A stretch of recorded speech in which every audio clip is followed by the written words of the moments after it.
Assalamualaikum warahmatullahi wabarakatuh. Waalaikumsalam warahmatullahi wabarakatuh. Puji syukur senantiasa kita panjatkan kepada Allah Subhanahu wa Ta'ala, di mana atas nikmat dan kesempatan dan kekuatan sehingga kita memberikan kesempatan untuk berkumpul di tempat yang sangat sederhana ini. Lalu pula salawat serta salam mari kita lakukan kepada junjungan kita Nabi besar Muhammad SAW yang telah membawa kita melakukan hal-hal di alam modern seperti yang kita rasakan hingga saat ini.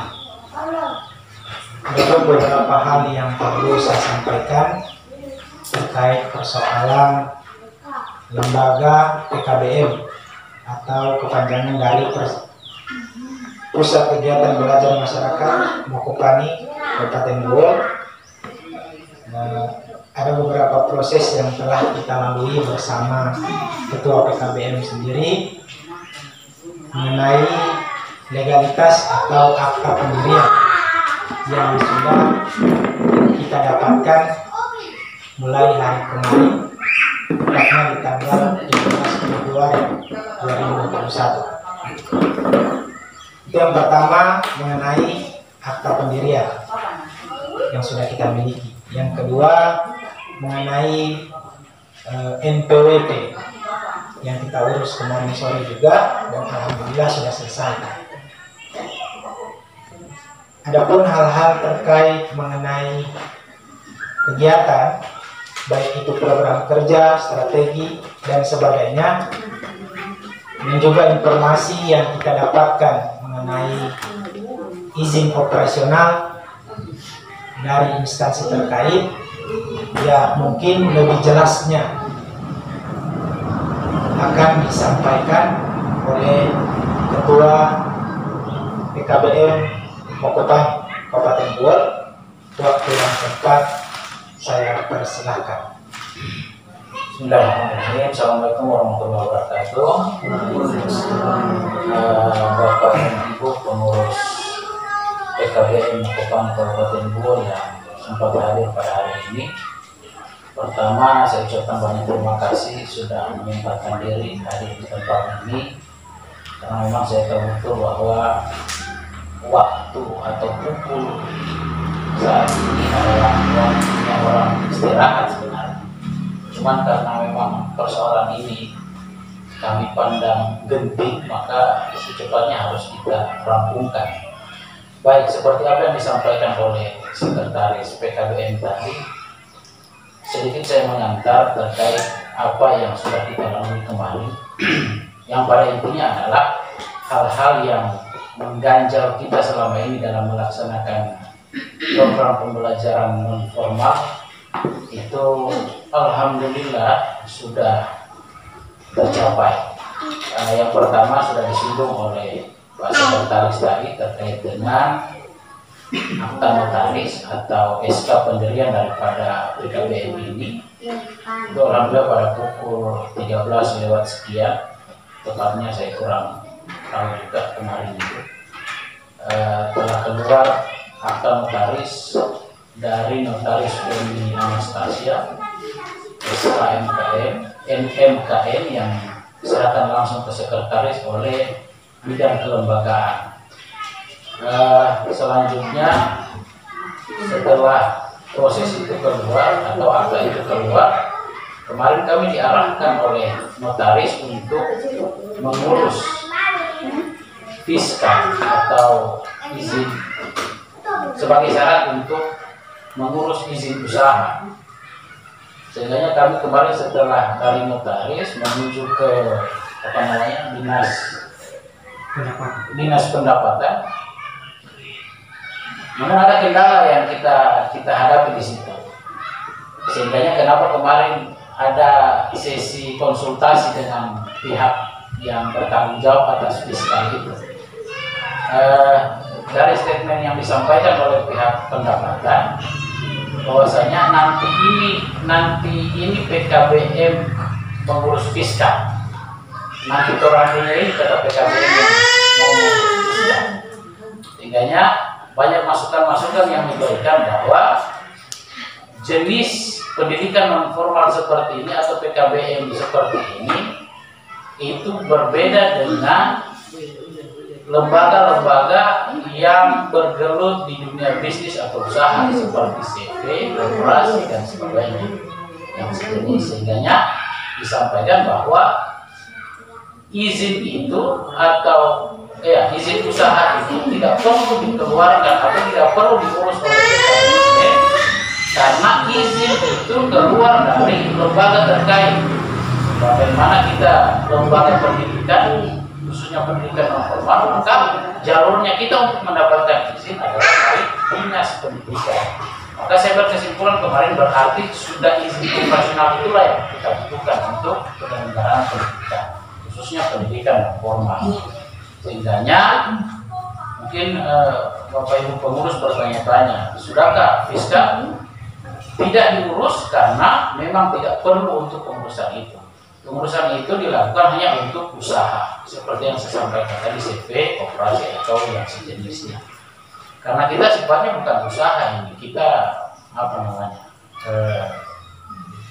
pendidikan. Tidak ada niat bisnis di sini. Tujuannya adalah menghasilkan usaha. Sehingga dari situ, dari pendapatan kita konsultasi panjang lebar. Selanjutnya kita langsung mengurus NPWP di kantor pajak. NPWP sore sekitar pukul 16.30 sampai 92 NPWP dengan berbagai catatan-catatan yang diberikan. Saya kira catatan-catatan ini terkait dengan tugas dan fungsi daripada bendahara. Khususnya boleh diperlihatkan dulu. NPWP. Khususnya untuk pelaporan untuk dana tahunan. Jadi kita ini ternyata setiap tahun harus melaporkan dana masuk dan dana keluar oleh PKBM kepada kantor pajak. Jadi setiap tahun kita harus melaporkan. Ada itu Jadi yang kita laporkan ini istilahnya SPT tahunan. SPT tahunan ini terdiri dari satu laporan laba rugi, yang kedua adalah neraca keuangan.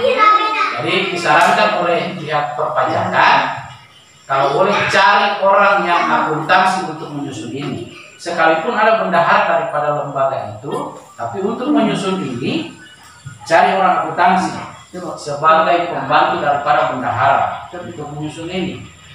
Dan kita diberikan waktu sampai dengan bulan April tanggal 30 tahun 2022 untuk menyalurkan laporan keuangan, artinya 1 tahun dari sekarang.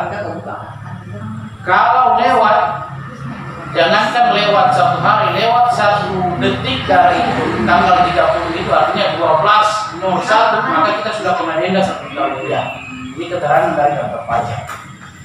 Dan untuk selanjutnya, alhamdulillah lembaga kita ini tidak kena pajak karena memang niat kita itu bagaimana manusia seperti sekolah-sekolah lainnya yang tidak tersentuh oleh pajak bulanan begitu. Jadi kita hanya melapor saja pengeluaran,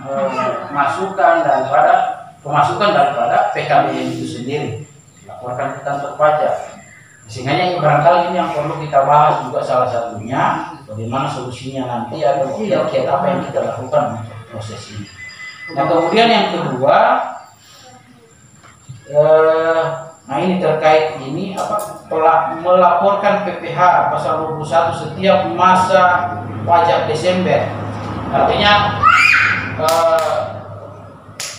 di setiap bulan Desember ini ada pajak ini masa pajak PPH yang harus kita laporkan. Tapi disarankan bahwa untuk pajak ini langsung berkomunikasi dengan pihak kantor pajak. Prosesnya seperti apa? Apakah mereka yang siapkan kemudian kita tinggal penunjang atau bagaimana? Yang jelas dia bilang kalau persoalan ini nanti datang langsung ke kantor. Cuma intinya ini, laporan SPDK.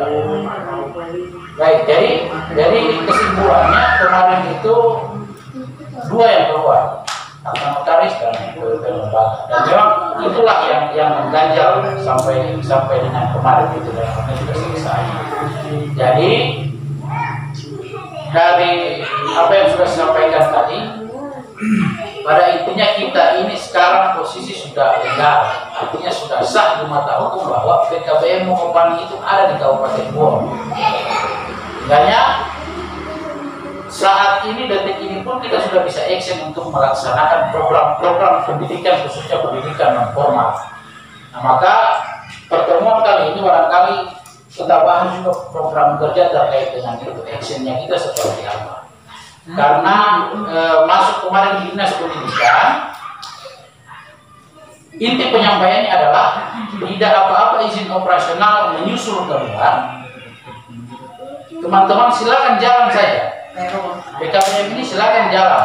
Apa yang mau dilakukan silakan lakukan. Izin operasional biar nanti menyusul, tidak ada persoalan. Yang penting kita lihat nanti pada saat PKBM ini mengusulkan permohonan izin operasional, harus dilampirkan dokumentasi pelaksanaan kegiatan. Seluruh kegiatan yang kita lakukan harus dilampirkan dokumentasi itu sebagai bahan pertimbangan mereka datang survei ke sini. Adapun syarat-syarat itu, apa juga sudah disampaikan kemarin, nanti sebentar ada pembahasannya diarahkan oleh Pak Sekretaris. Saya kira itu perjalanan kita kemarin. Selanjutnya Pak Sek bisa diarahkan berarti langsung kepada program kita apa yang kita bahas. Kira itu saja. Saya kembalikan ke Sekretaris. Ya, baik. Terima kasih kepada Ketua Umum PKBM. Masuk pada agenda pertemuan yang kita laksanakan hari ini. Pada poin pertama kita membahas persoalan, ya saya perjelas lagi, mohon maaf, saya perjelas apa yang disampaikan oleh Ketua PKBM bahwa sesuai kesepakatan hasil pertemuan perdana kita beberapa minggu kemarin, bahwa program inti daripada PKBM ini ada 4. Yang pertama itu program kesetaraan. Kita belum masuk pada program kerja yang utama ataupun penunjang. Yang pertama, yang kedua program keaksaraan. Yang ketiga PKP atau program pendidikan kursus dan pelatihan. Yang keempat yaitu program PAUD. Ya, itu dasar daripada lembaga, kegiatan yang dilaksanakan di lembaga kita ini. Ya, masuk pada program kerja ini terbagi atas 2. Program kerja yang utama yang mana? Yang kedua program kerja penunjang. Ya, ini yang nantinya akan kita bahas ke depan. Kemarin kita melihat program kerja penunjang itu masuk program kerja yang keempat, program PAUD atau TPQ. Tapi melihat keadaan dan kondisi yang ada, itu program PAUD atau TPQ, Taman Pengajian Quran, itu yang sudah action hari ini. Sehingganya saya meminta kepada rekan-rekan forum hari ini, kira-kira kita mau masuk pada program utama ini, kita bahas per item dulu. Yang mana yang utama, yang kita prioritaskan katakanlah. Yang kedua, mana yang penunjang dari 4 program inti yang kita sudah sepakati di pertemuan pertama. Saya kira seperti itu Pak Ketua. Ya. Sehingga saya meminta pendapat dari rekan-rekan pengurus yang hadir hari ini. Waktu dan tempat saya persilakan. Kira-kira dari pengawas Pak Arto atau koordinator masing-masing program yang hadir hari ini. Ya, saya persilakan. Saya lanjutkan sebelum kita masuk pada pembahasan program inti. Perlu saya sampaikan kepada Bapak Ibu sekalian, khususnya yang yang baru bergabung hari ini, bahwasanya PKBM kita ini memiliki 4 program. Memiliki 4 program. Yang pertama adalah program kesetaraan. Program kesetaraan ini paket A, contoh paket A, paket B, paket C, setara SD, SMP, SMA, dan program paket C setara SMK. Itu yang pertama. Yang kedua, program keaksaraan. Program keaksaraan ini meliputi balistum atau baca tulis hitung, dikhususkan kepada yang memang benar-benar buta huruf, yang tidak pernah yang pendidikan seperti itu. Kemudian yang ketiga ada program PKP, pendidikan kursus dan pelatihan. Ya, seperti halnya kursus dan pelatihan seperti apa yang itulah programnya. Kemudian yang terakhir, yang keempat adalah program PAUD. Program PAUD ini sebenarnya ada beberapa banyak item yang bisa dilakukan di program PAUD. Apakah itu taman bermain, kelompok bermain, TK dan seterusnya. Namun untuk PKBM kita ini barangkali masih fokus dulu pada kategori TPQ atau Taman Pengajian Quran untuk 0 sampai 6 tahun. Karena lagi-lagi kita mengacu pada PAUD-nya itu. Alhamdulillah program ini sudah berjalan. Sebenarnya ada kaitan dengan yang disampaikan oleh Pak Syekh tadi. Kalau kita ingin memilih program mana yang utama, kemudian program mana yang penunjang, maka hari ini bisa dikatakan bahwa program PAUD ini sudah menjadi program utama. Kenapa? Karena sudah berjalan, walaupun hanya satu kategori, yaitu TPQ. Sehingga ini sudah bisa dimasukkan pada program utama. Kemudian sesuai kesepakatan awal kita, target kita itu adalah program kesetaraan itu harus wajib kita lakukan.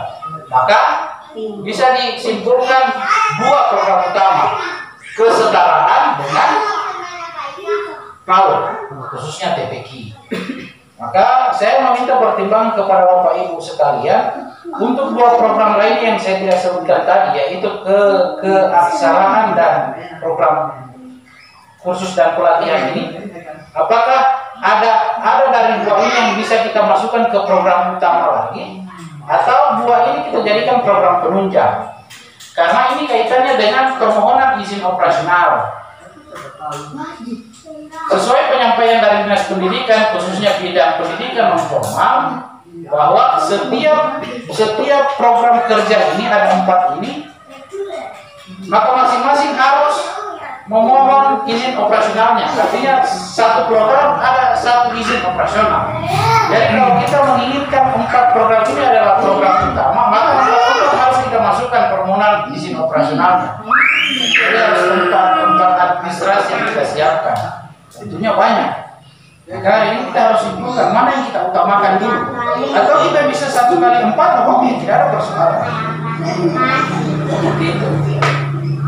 Ini sedikit pengantar untuk pembahasan yang pertama terkait program. Terkait program pelaksanaan pelajaran di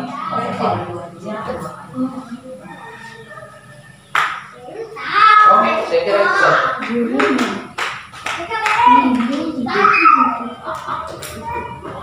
Ya, baik, itu sedikit pemaparan dari Ketua Umum PKBM tentang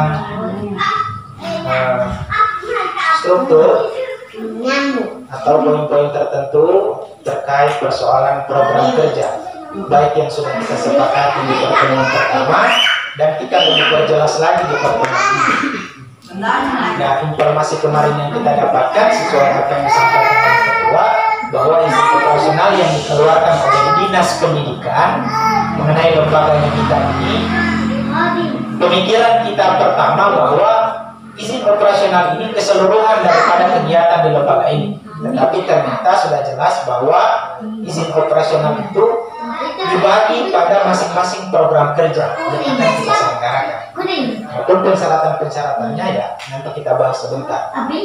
Terlebih dahulu kita kembali pada kesepakatan bersama mengenai mana program kerja yang utama dan mana program kerja penunjang.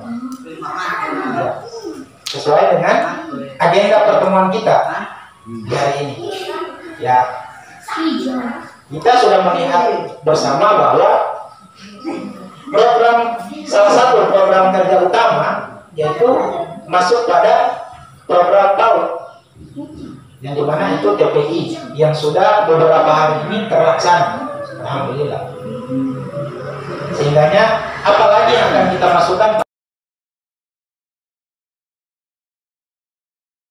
Makanya saya harus punya langkah-langkah atau terobosan ke depan yang bisa menguatkan ranah saya. Nah, kemudian jadi kalau pemikiran saya begitu, harus semua jadi prioritas. Nanti kita kembalikan kepada koordinatornya masing-masing. Ya, seperti itu.